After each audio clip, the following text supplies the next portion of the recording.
Thank you, colleagues, and good morning for coming. Thank you for coming, and good morning, colleagues.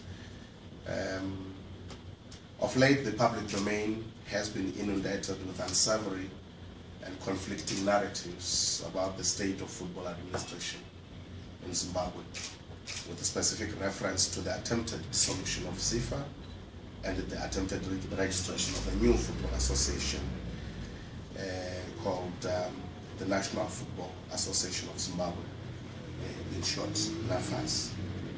In this regard, as the Minister responsible for sport and recreation, I would like to articulate the government's position on this matter as follows. Background. It should be noted that on the 3rd of March 2016, Zifa wrote to the Sport and Recreation Commission seeking government's approval of the dissolution of Zifa and the registration of a new football association. In response, the SRC advised government through the Minister of Sport and Recreation on 10 March 2016 that neither the Ministry nor the SRC should endorse the proposed dissolution of Zifa unless there was a clear and irrevocable commitment to pay all bona fide creditors their dues.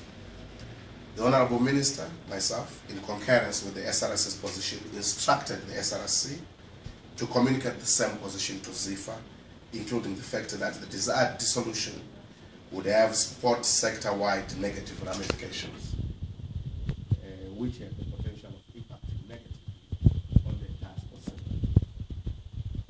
So this is what transpired, and that conveyancing was done and communicated accordingly. FIFA also wrote to Zifa regarding the proposed dissolution of Zifa on 21 April 2016 and advised as follows. A, this is just a summary. Dissolution of Zifa should be according to Zifa statutes. This requirement is mentioned 3 times in that letter. B, initial elections would have to take place for all the necessary positions and bodies of the new football associations. C, it is important that all parties involved in the dissolution of Zifa comply with the applicable laws of Zimbabwe. This is a summary of the FIFA letter I'm giving you. D, that the dissolution is open and transparent and embraces all the relevant stakeholders who would be affected by the dissolution. E, if it so desires, Zifa should be dissolved properly and conclusively before a new association is accepted by FIFA. Contrary to the advice rendered by both the SRC and FIFA, on the 4th of June 2016, Zifa proceeded with the attempted dissolution process, including adopting a motion for liquidation in the extraordinary general meeting in the EGM. Immediately on the same day, the SRC wrote to Zifa making the following key observations. So we had a meeting on the same day. We had a meeting on the same day, which is the 4th. Myself, my team, and the SRC here in the war room, and we discussed the dissolution process. And we made certain conclusions which we agreed would be conveyed by the SRC. And the conclusions we made as follows. A, that Zifa's dissolution had not been according to its own statutes, specifically Article 77.1 of the Zifa Constitution, which states as follows, open quote, any decision relating to the dissolution of Zifa requires a majority of 3/4 of all the members of Zifa, which must be obtained at a Congress specially convened for the purpose.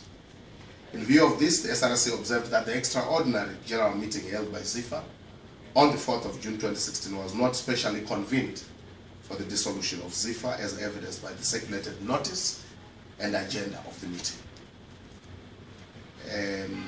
So that position, we agreed on that position, and that position was conveyed by the SRC, dutifully so, to Zifa. B, that there was no evidence of adequate and transparent stakeholders' engagement and consultation, such as creditors and employees, as advised by FIFA in its letter of the 21st of April 2016. Now, since the events of 4 June 2016, government and the SRC have been assiduously working behind the scenes to ensure an amicable and fair resolution to the impasse emanating from the attempted dissolution of Zifa. Government's guarded and cautious posture has been informed by the need to protect the national interest as it pertains to the game of football and to ensure our continued participation in regional, continental and international competitions and maintain constructive collaborative links with internal and external stakeholders alike. For the avoidance of any doubt, government's considered view is as follows. A, the attempted dissolution of Zifa and the attempted registration of a new football association has not been according to the FIFA advisory letter of the 21st of April 2016, which advises wide stakeholder engagement and the compliance with the Zifa statutes, as well as the applicable laws of Zimbabwe. B, there is one registered football association in Zimbabwe. That's the position of government, and that's as it obtains in the country, right? There's one registered football association in Zimbabwe. That football association is the Zimbabwe Football Association, namely Zifa. C, national football teams will continue to participate in regional, continental and international competitions under the auspices of Zifa. D, consequently, the National Football Association of Zimbabwe is currently not a bona fide football association in Zimbabwe. It is my considered view, colleagues, that a haphazard administrative environment for the dominant sporting code, such as football, has a toxic contagion effect on the whole sports sector. And a tainted sports sector would undermine prospects for meaningful investment into the sector. Sports as a sector stands to lose due to precipitate actions that are not informed by national interest.